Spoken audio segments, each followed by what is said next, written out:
I feel like communication has gotten very weird. And I think I'm figuring out why, at least for myself. Um, we have a lot of different modes of communicating with people. And, it was face to face. And then when I was a teenager, it became like texting. And, phone calls have been a thing for like a while. But having access to people like for just like quick communications, I'm putting my hair down because I have these like little tiny hairs over here that just like want to stick up. See them? And I don't want them. I don't think they're going to distract you, but they're going to distract me. So I'm putting my hair down. So let's see if I can stop distracting myself. There we go. So, um, basically in the last 10 years, I think the use of text messaging has become like a primary means of communication. And a few things are true, at least for me now. One, I will not click a link in an email. It doesn't even matter if it's from my own bank. Like, I'm not doing it. Um, Two, text messaging has become such an opportunity for scammers to reach you that I don't like texting either. And I also don't like how much texting has become like an expectation. I think probably 2 years ago, I started to relax about my feeling like I need to respond to people immediately via text. And I cannot tell you how much that lowered my proverbial blood pressure. Like, I've never had high blood pressure, but if I did, it was probably from the volume of texting that I was doing every day and how much I felt like I needed to respond to people immediately. Like, you have to understand, I was raised that like you respond, like you do everything immediately. If someone needs something, you get it for them. If there's a void, you fill it. If there, and I don't mean like emotionally, I mean like if someone needs help, or if there's like a job opening or, whatever it is, it's like you get things done quickly, and responding to people is a part of that. And so it became like a matter of integrity for me that I needed to respond to people like ASAP and to be available. And as wonderful as that is, there becomes a level in which it is not sustainable. Like it is, I got burnt out basically on being available to people all the time and like texting people back immediately. So, taking a step back, a pause, acknowledging that, like, you don't need me immediately. I care about you. I love you. I will read your message. I will respond, but I respond now when I can actually be present to the message. And it's funny because I can tell when I'm messaging with someone who is responding to me like that, but they're not actually present. And so that is what I'm recognizing has become the mode that we go into when we're text messaging people. It's like we want to have deep conversations, we want to have intimacy and connection with people, but it doesn't happen through texting. Like, it doesn't happen in a rapid fire back and forth. Like, you're not getting into like serious emotional deep stuff that's anywhere deeper than like this much of the surface. So, like, we're not having any mind-blowing, life-altering, uplifting type conversations, again, that go any deeper than this much of the surface via text. And so I personally am trying to go back to an older way of doing things, like calling people just for 5 minutes. Like, I don't can I text you? Yeah, sure, I can. But I'd rather just hear your voice for 5 minutes and just let you know whatever I need to tell you. Like, I don't need my entire life to be documented in text format. I don't need to be able to refer to every single thing that I've ever said to every single person I've ever said it to. Like, I just, I long for the days of old, and I ain't that old. So, yeah, I just realized like there's someone I want to talk to, and I feel a little awkward even calling them because there's someone I haven't talked to in a while, and I like we didn't get in an argument or anything, but they're just someone that's grown kind of distant for a number of reasons. And I think there's something that I want to like clean up with them. And it's like nothing went wrong, but it's just I did something really, really stupid. I said something via text on the wrong day and totally made an ass out of myself. And like they were very, very gracious, and they were very like, didn't even acknowledge, no big deal, like, didn't make me feel bad or anything like that. But like I know, and I don't want that to be part of what's lingering in our relationship. So I just called them and didn't get them and didn't feel like leaving a voicemail because what I want to say to them is not something I want to say in a voicemail, and I don't want to leave them some fake voicemail. So I'm just going to wait for them to call me back. Or maybe they won't. Maybe they'll text me because that's something that they probably would do.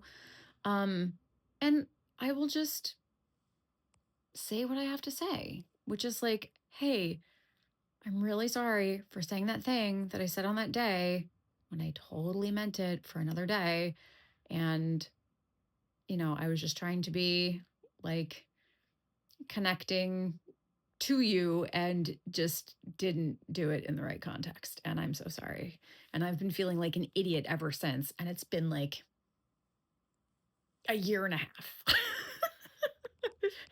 So please forgive me, and it's like, I know that they're going to be totally wonderful and gracious about it, and it's no big deal. And they might not even remember it. Like, honestly, like this is just kind of over here on my side. And so again, I want to clean it up because it's like bothering my integrity now.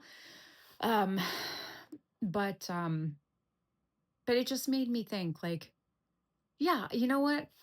I could probably text them that exact same message, but it's not going to be the same kind of communication, and it's not going to bring us any closer, and it's not going to have us have a strong relationship.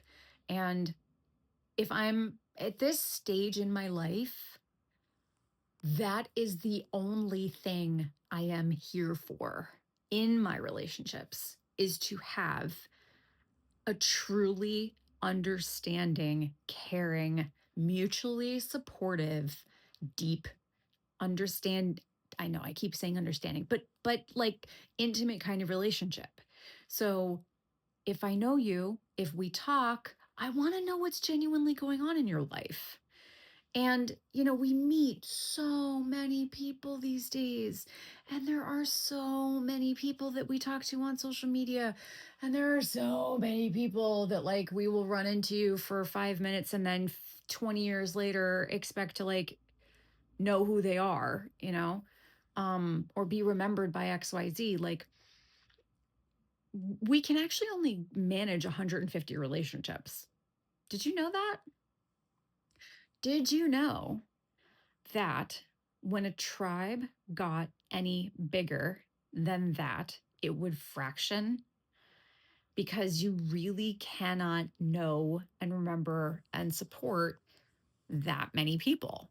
So, um, when I turned 35 and I deleted 1,200 phone numbers out of my phone, people say to me, like, how did you even have that many phone numbers in your phone? It's like, well, because I've met a lot of people and I know a lot of people.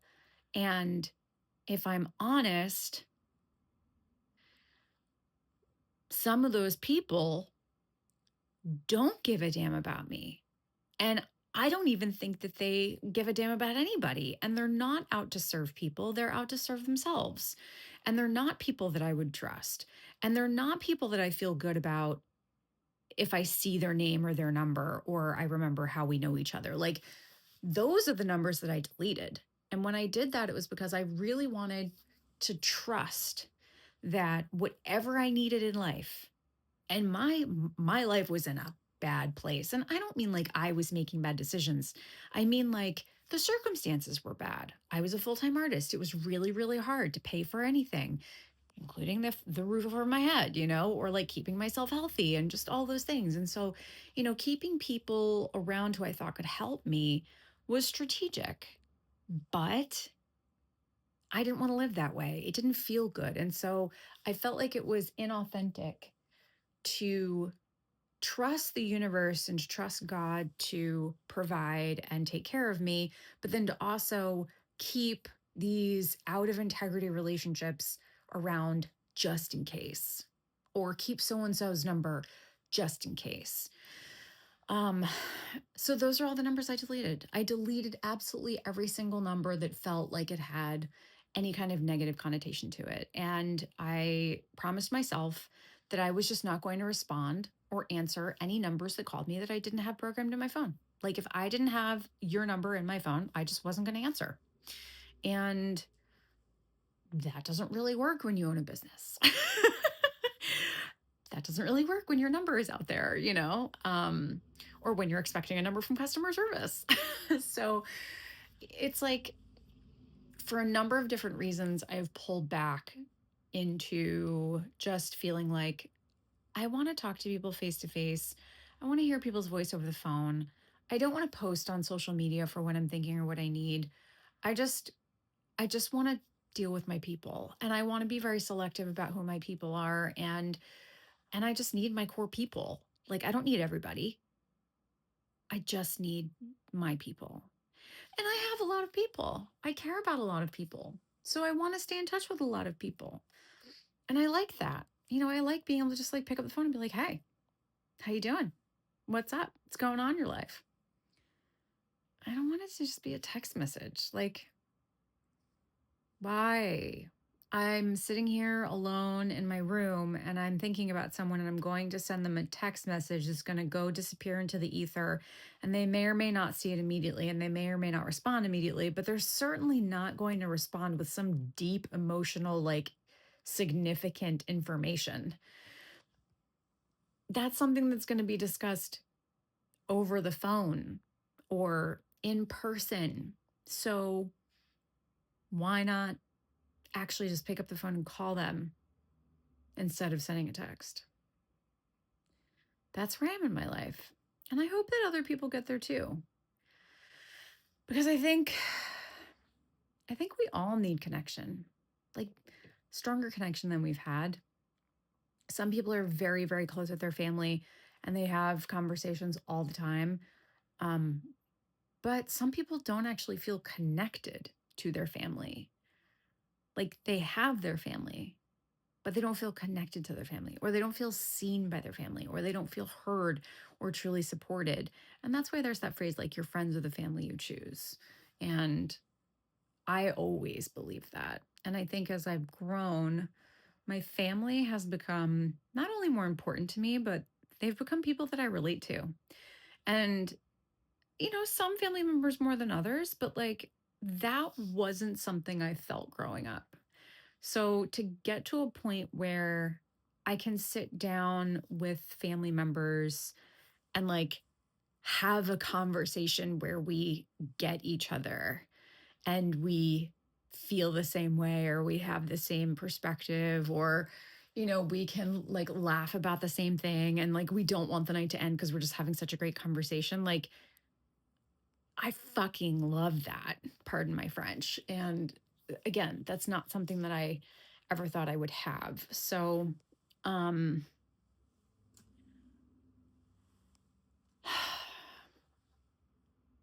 yeah, everything happens for a reason. And I believe the timing of the universe works in my favor. And I'm glad I have my family. I'm glad I have my friends. I'm glad I have my boyfriend. I'm glad I have, the people who have come in and out of my life and in and out of my home as I've shared my house with people over the years. Um, and I look forward to the people who will come into my life and the people who will become part of my circle. And that growth and love and support and fun and playfulness and success that we can all share. And I think it'll be fabulous. Yeah, I do. That's what I think. So, there. And just in case I post this video, because I feel like I probably will without editing it, um, I hope and pray that you and me and everyone we care about lives a long, healthy, happy, beauty filled, fulfilled life with a complete love that goes the distance and a lifetime of financial comfort.